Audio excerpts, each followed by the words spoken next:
Hai guys, jumpa lagi bersama saya Dodi Nathanael di channel Home Donat.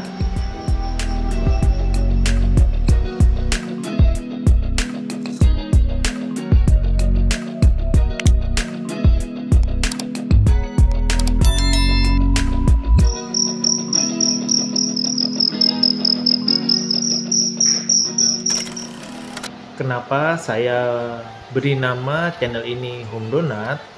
Karena saya buat konten ini di sekitar rumah dan kebetulan nama saya Dodi Nathanael, kalau disingkat Donat. Itu sebabnya channel ini saya beri nama Home Donat. Kali ini kita tidak membahas tentang lobster air tawar dulu. Mohon maaf sebelumnya guys, karena di tahun lalu saya mendapatkan musibah di mana lobster air tawar di tempat saya ini banyak yang mati terseleksi oleh alam, sehingga saya harus memulainya dari nol lagi guys. Singkat ceritanya, di tahun lalu ada pembangunan proyek besar apartemen baru di dekat tempat tinggal saya, jaraknya sekitar 1 km, yang menancapkan banyak paku bumi sehingga menyebabkan air sumur atau air tanah di tempat saya trouble.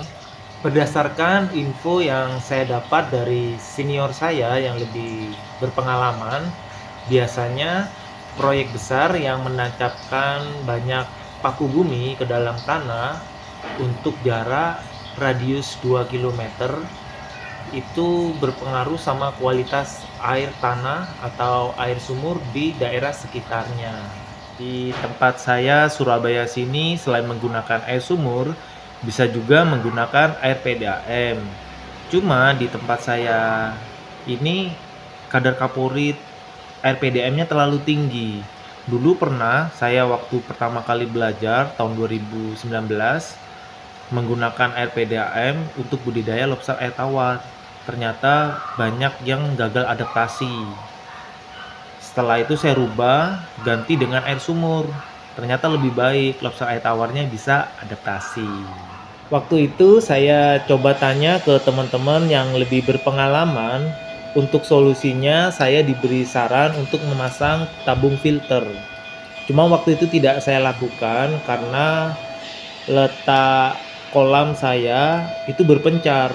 Jadi ada yang di depan rumah, ada kolam juga yang letaknya di belakang rumah.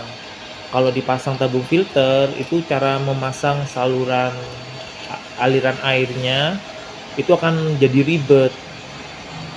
Nah, terus saya diberi saran kedua, yaitu menggunakan air isi ulang, atau air pegunungan. Itu yang coba saya lakukan waktu itu untuk meminimalisir terjadinya kematian pada lobster air tawar. Yang disayangkan bukan hanya lobster air tawar hasil breeding aja yang jenis red claw atau yang jenis konsumsi, tetapi banyak lobster hias Papua saya yang mati juga guys. Tapi tidak patah semangat. Di awal tahun 2024 ini adalah masa pemulihan. Saya harus bisa bangkit kembali guys. Meskipun harus memulai dari 7 ekor indukan yang bisa bertahan hidup. Sekarang satu persatu kolam yang ada di tempat saya sudah mulai terisi kembali. Buat teman-teman yang belajar baru memulai budidaya lobster air tawar, saran saya jadikan sebuah hobi atau kesenangan supaya ketika teman-teman mengalami jatuh bangun itu lebih bisa menikmati prosesnya. Tetap semangat, jangan menyerah, karena hasil tidak akan mengkhianati usaha. Maaf tadi sekilas info kenapa saya lumayan lama tidak bikin konten tentang lobster air tawar. Karena ini masih tahap pemulihan. Jadi kita masuk ke inti video, yaitu tentang jangkrik.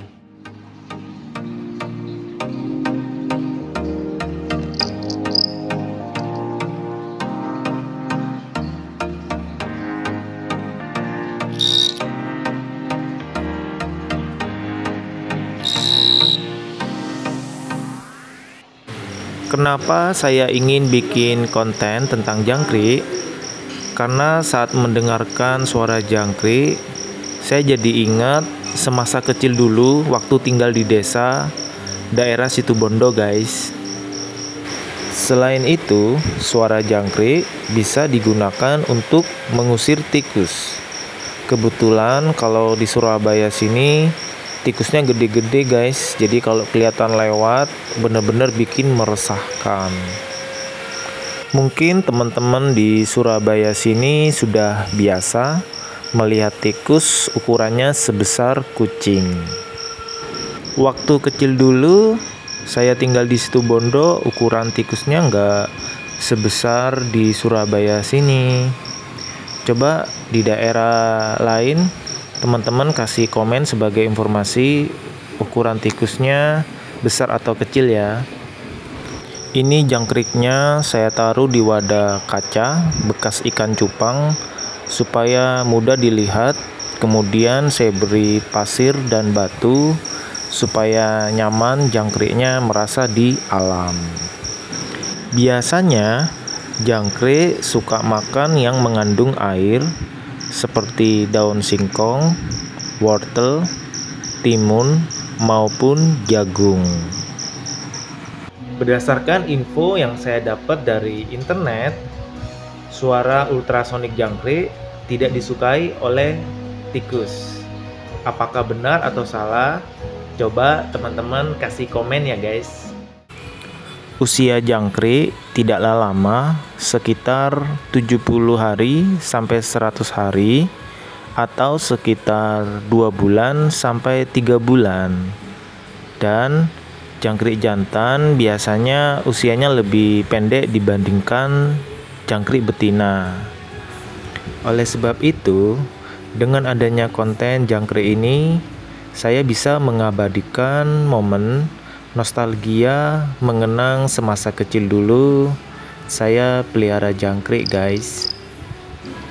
Untuk harga jangkrik di Surabaya sini mulai dari 5.000 sampai 30.000 tergantung ukuran.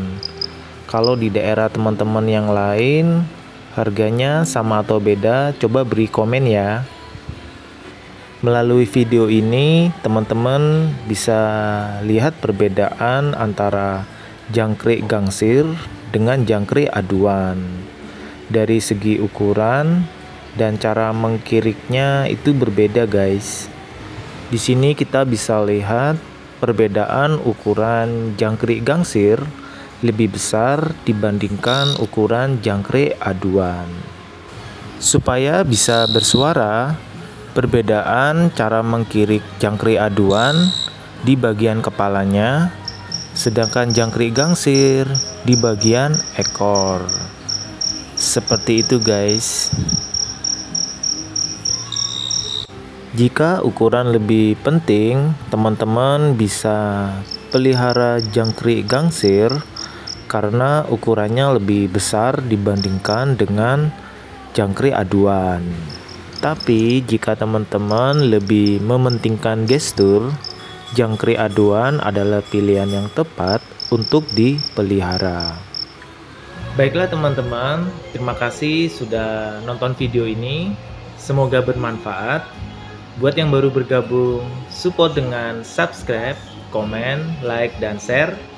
Diaktifkan juga lonceng notifikasi untuk video terbaru. Semoga kedepannya teman-teman semua bertambah sukses, sehat selalu, dan salam satu hobi, lobster air tawar dan jangkrik. Krik, krik, krik.